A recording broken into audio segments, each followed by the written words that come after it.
Magandang Jensen at isang makakalikasang araw, kabataang general. Bilang pag-asa ng bayan, sa ating mga kamay nakasalalay ang mga hakbang upang mapreserba at mapangalagaan ang inang kalikasan. Taong 2030, nang maitatag ang isang organisasyong naglalayon na magbigay pagkakataon sa mga kabataang manguna sa environmental program, ang Youth for Planet and Conservation Movement Jensen. Sa inisyatibo ni Bobster Foundation at Liga ng mga Barangay President Bobby Pacquiao at Jensen City Mayor Lori Geronimo Pacquiao, unti-unting naisakatuparan ang programang pangkalikasan. Ito'y naghimok sa mga kabataang lumikha ng mga luntiang programa para sa mga komunidad.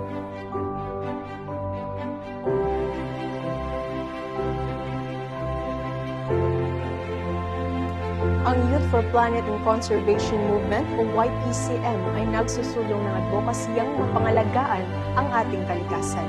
Sa nagbabagong klima ng kasalukuyan, lahat dapat ay may pakialam. Dahil sa planetang ito, walang exempted sa anumang bagyo o sakuna dulot ng climate change.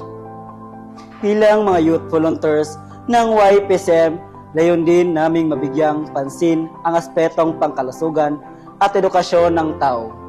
Dahil una sa lahat, tayong mga tao ang itinilagang gabay o stewards dito sa mundo.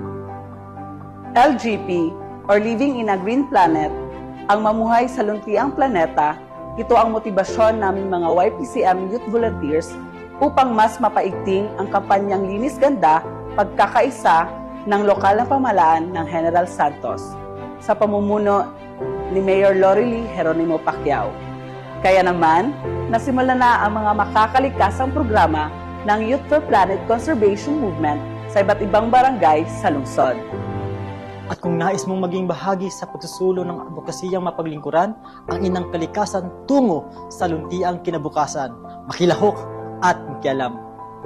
I-fill out ang Google form gamit ang iyong mga detalye at abangan ang schedule para sa YPCM Caravan sa inyong mga barangay.